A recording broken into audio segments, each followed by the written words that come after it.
যেন তাদেরকে আগামী নির্বাচনের আগেই ভোটাধিকার প্রয়োগ করার সুযোগ করে দেওয়া হয়।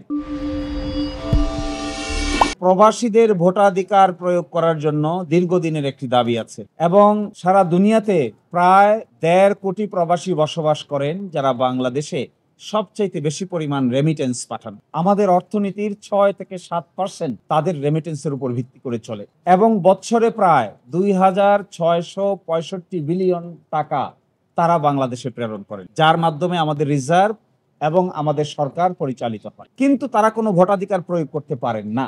এ নিয়ে সারা দুনিয়াতে একটি বড় ধরনের আকাঙ্ক্ষা আছে। এখন আমরা সারা দুনিয়ার ২০ জন ব্যক্তিকে সংগ্রহ করেছি।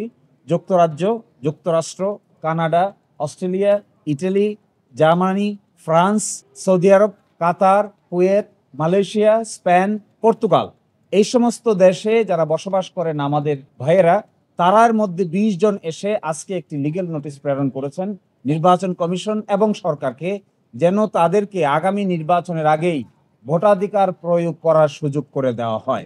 এবং তাদেরকে যদি ভোটাধিকার প্রয়োগ করার সুযোগ করে দেওয়া হয়, তাহলে বাংলাদেশের ডেমোক্রেসিতে নতুন ডাইমেনশন যুক্ত হবে বলে আমরা মনে করি।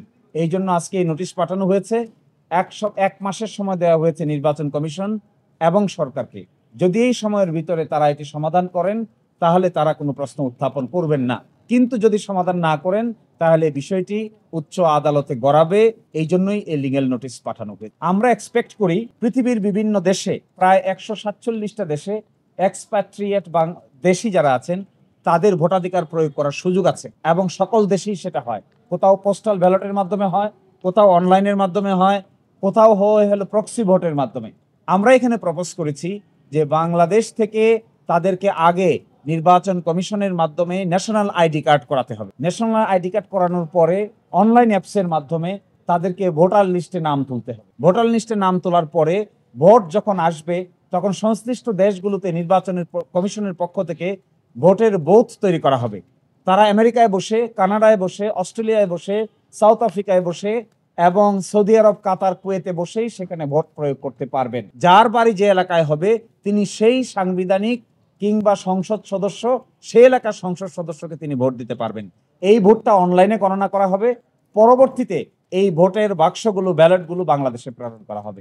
এরই মাধ্যমে ১,৪৬,০০,০০০ মানুষ যারা ছড়িয়ে ছিটিয়ে আছেন, শিক্ষিত, দেশের জন্য উপকারী, তাদের ভোটাধিকার হলে বাংলাদেশের ডেমোক্রেসিতে নতুন ডাইমেনশন যোগ হবে বলে আমরা মনে করি।